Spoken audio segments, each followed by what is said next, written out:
Well, hello everybody. I'd like to thank you for joining me here at Kat's Tiny Kitchen. Today we're going to try some mini meatballs to see if Mike can tolerate the meat. We've been struggling with a lot of textures, so this is one thing that is kind of new. So thank you for coming along, and with that all being said and what we're going to do, let's get in that kitchen and let's get cooking. Okay, we're going to go over the ingredient list right now. And to start with, I've got 10 ounces of ground beef. I just made some ground beef for the freezer, ground it up, and I didn't have quite a pound, so I held this back, and we're going to use that. That's 10 ounces of ground beef. Then we have 1/3 of a cup of breadcrumbs. Then we have 1 teaspoon of rehydrated Italian seasoning. I have a 1/2 teaspoon of onion powder. 1/2 teaspoon of garlic powder.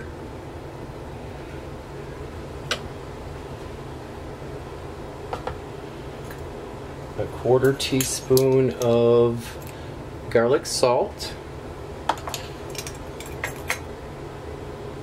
and 1 egg. And that's what we're doing our meatballs with. We're making meatballs because it seems that if I make small meatballs, Mike can actually break the pieces off. There's not all of that grindy ground beefness mixed in, so he's got one little chunk that he can chew on. So with that being said, let's go ahead and get this recipe going.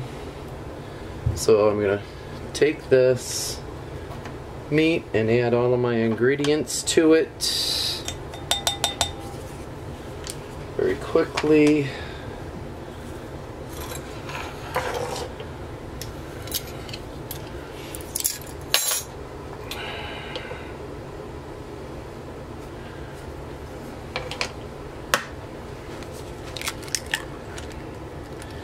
And we're going to get down and dirty with this and use our hands to mix it with.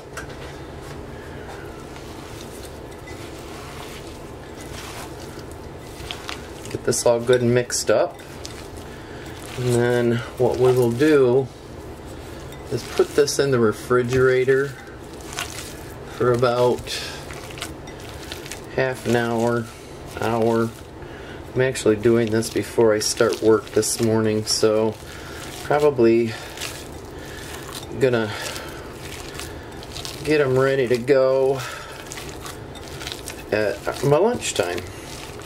So there you go, almost done. Now letting it set will allow the breadcrumbs to absorb some of the moisture from the rehydrated Italian seasoning and the egg, and those are a good binder. So there you go, we have our ground beef ready for our meatballs, and I'll be back in a little bit. So my meat's good and chilled. I just got it out of the refrigerator, and now we're going to make some tiny meatballs. These are going to be a little bit bigger, but if I make them smaller than a teaspoon, which is what I'm going to use, we'll be here forever. The goal is to make these small enough for Mike to be able to break off pieces that he can eat and chew with ease. So here we go, let's get making some meatballs.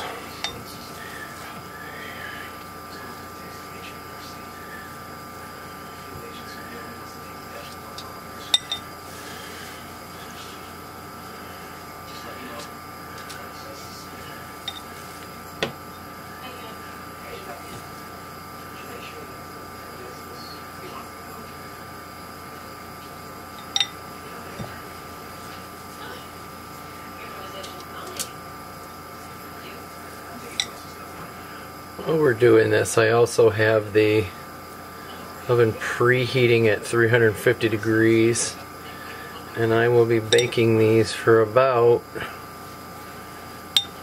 30 minutes. And I'm not going to use all of these tonight. I'm going to make some spaghetti sauce for Mike, which I will show you in an upcoming video. So they'll finish off in the sauce. They'll actually finish off in the sauce. And what I don't use, I'm going to freeze so I can use them later. They're already cooked. All they got to do is be reheated for whatever dish I'm making.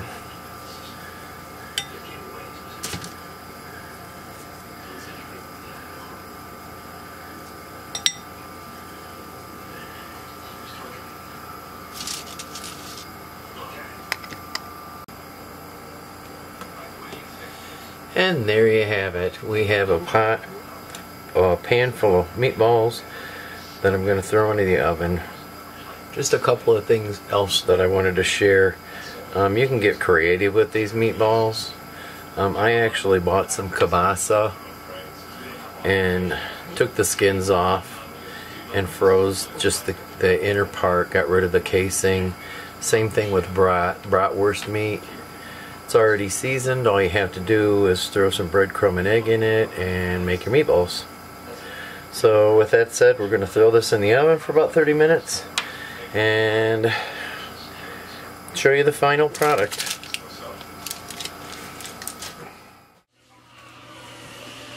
Just pulled the meatballs out of the oven. They are done. The camera doesn't do them justice. They actually look darker than they really are.